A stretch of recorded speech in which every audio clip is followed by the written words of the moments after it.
কর্তৃত্ববাদী সরকারের পতন হলেও কর্তৃত্ববাদ চর্চা থামেনি মন্তব্য করেছেন টিআইবি নির্বাহী পরিচালক ডক্টর ইফতেখারুজ্জামান। অভিযোগ করেন, আন্দোলনে সামনের সারিতে ভূমিকা রাখাদের নতুন রাজনৈতিক দলও কর্তৃত্ববাদী আচরণ করছে। নির্বাচনকালে মব সন্ত্রাস উদ্বেগ তৈরি করছে বলেও মন্তব্য তার। টিআইবির গবেষণা প্রতিবেদন প্রকাশ উপলক্ষে সংবাদ সম্মেলনে ডক্টর ইফতেখারুজ্জামান এসব মন্তব্য করেন। সংস্কারের অনিশ্চয়তায় রাজনৈতিক সংকট ঘনীভূত হওয়ার ঝুঁকি তৈরি হয়েছে বলেও শঙ্কা প্রকাশ করা হয়। তাইমুর রশিদের রিপোর্ট। গণ অভ্যুত্থানে শেখ হাসিনার সরকারের পতনের পর এক ভিন্ন রাজনৈতিক বাস্তবতায় 2024-এর 8ই আগস্ট অন্তর্বর্তী সরকারের দায়িত্ব নেন নোবেলজয়ী অর্থনীতিবিদ ডক্টর মোহাম্মদ ইউনূস। কেমন কাটলো এক বছর?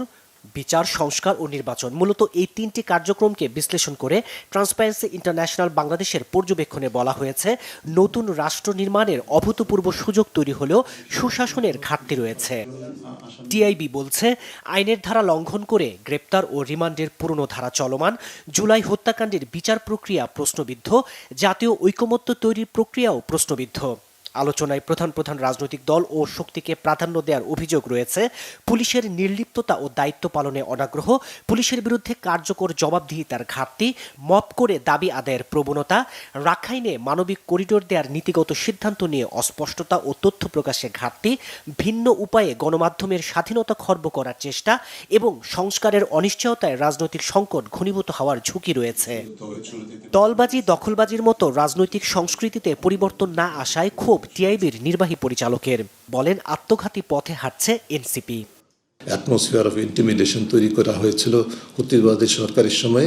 কর্তৃত্ববাদী সরকারে আমরা পতন চেয়েছি, পতন করতে পেরেছি, সাফল্য অর্জন করেছি, কিন্তু কর্তৃত্ববাদীর চর্চাটার আমরা পতন চাই না। তার দৃষ্টান্ত হচ্ছে যে এই ধরনের আইনের সংস্কার করার ক্ষেত্রে সরকারের ব্যর্থতা। নতুন যে রাজনৈতিক শক্তি বিকশিত হয়েছে তাদেরও জন্মলগ্ন থেকেই যেটা দেখা গেছে যে একই রোল মডেল তারা অনুসরণ করেছে।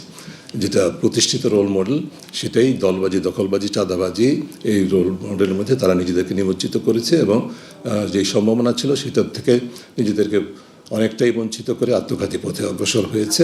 যে এর থেকে উত্তরণের জন্য তাদেরকে নিজেদেরকে ভাবতে হবে। মব সংস্কৃতির কারণে নির্বাচনকালে আইনশৃঙ্খলা পরিস্থিতি নিয়েও শঙ্কা তার। আমাদের এই অনৈক্য বলেই আমাদের অনিয়ম, দুর্নীতি, বিকাশমান দুর্নীতি, স্বেচ্ছাচারিতা, বিভিন্ন ধরনের বাণিজ্য, যেটা আমি বলেছি গ্রেপ্তার বাণিজ্য থেকে শুরু করে মামলা বাণিজ্য বলি, যাই বলি না কেন, এগুলোর চাপে যেন আমাদের এমন এক অবস্থা সৃষ্টি না হয় যে আবার কর্তৃত্ববাদের বিকাশের নতুন সুযোগ সৃষ্টি হয়। মব সন্ত্রাস তথাকথিত, এটাকে যেভাবে বলি না কেন, এটা অবশ্যই অগ্রহণযোগ্য। রাজনৈতিক অঙ্গনে যারা নিজেদেরকে অতি ক্ষমতায়িত ভাবছেন তাদের মধ্যেও কিন্তু একই প্রবণতা। তার মধ্যে হচ্ছে যে আমরা একটা কিছু অর্জন করেছি, কাজে আমি এখন যাই সেটাই হবে, আমার যে ইন্ডক্ট্রিনেশন সেটার মাধ্যমে হবে, আমি যে পদ্ধতিতে আদায় করতে চাই সেভাবেই হবে। এই যে মানসিকতা, এইটির প্রভাব যদি নির্বাচনকে না অন্য যে কোনো পরিস্থিতিতে হতে পারে। শান্তিপূর্ণ ও অংশগ্রহণমূলক নির্বাচনের প্রয়োজনীয়তার কথা গুরুত্বের সাথে স্মরণ করে দেয় টিআইবি।